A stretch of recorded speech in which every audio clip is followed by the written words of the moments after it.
വചനം, ദൈവത്തിന്റെ വചനം, ജീവനുള്ള വചനം,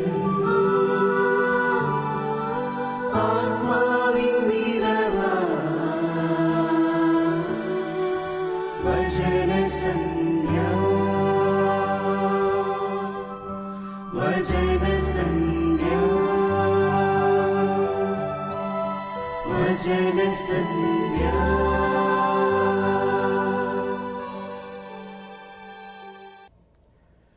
യേശു എന്ന ദൈവത്തിൻ്റെ നാമത്തിന് മഹത്വമുണ്ടായിരിക്കട്ടെ. വചനം സന്ധ്യയിലേക്ക് എല്ലാവരെയും സ്വാഗതം ചെയ്യുന്നു.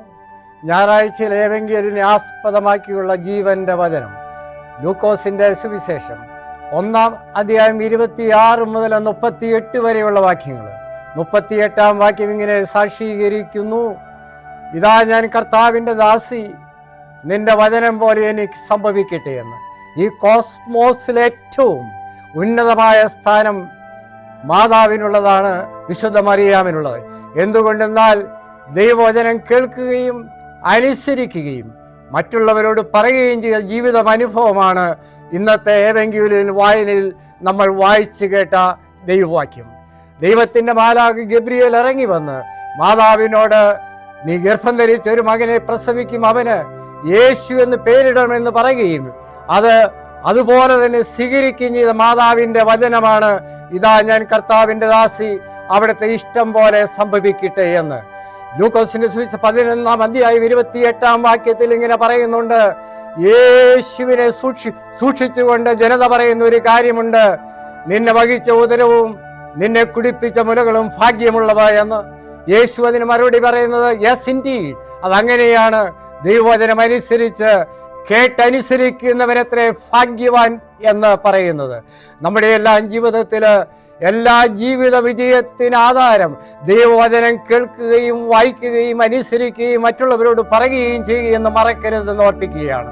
ലോകം കണ്ട ഏറ്റവും വലിയ മിഷണറിയായ ബില്ലി ഗ്രാം തൻ്റെ ജീവിതത്തിൽ അനേകർ തൻ്റെ അടുത്ത് വന്ന് ചോദിച്ച ചോദ്യമുണ്ട്: എന്താണ് ജീവിതത്തിന് പരാജയത്തിന് കാരണം? ഒരിക്കലും വിജയമില്ലല്ലോ എന്ന്. അദ്ദേഹം കൊടുത്ത മരുന്നിതാണ്: അനുദിനം അരമണിക്കൂർ വേദപുസ്തകം എടുത്ത് വായിക്കുകയും ധ്യാനിക്കുകയും തൻ്റെ ജീവിതത്തിൽ അന്വർത്ഥമാക്കുകയും മറ്റുള്ളവരോട് പറയുകയും ചെയ്യുക. അങ്ങനെ ചെയ്യുന്ന ഒരു മനുഷ്യനും പരാജയപ്പെടുകയില്ല, വിജയിക്കുക തന്നെ ചെയ്യുമെന്നാണ് പറയുന്നത്.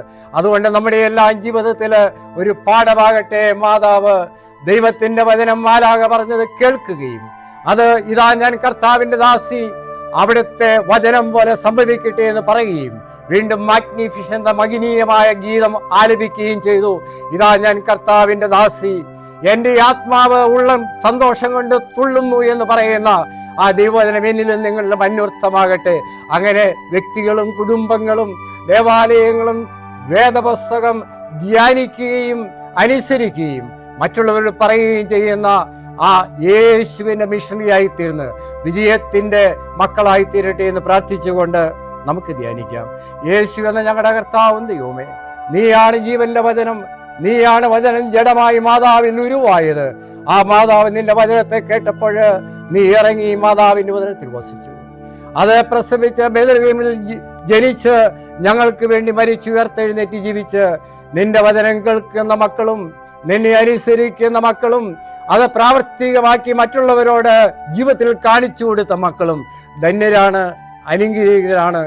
ഈ ലോകത്തും വരുവാനിരിക്കുന്ന ലോകത്തിലും യേശു നിങ്ങളെ അനുഗ്രഹിക്കട്ടെ.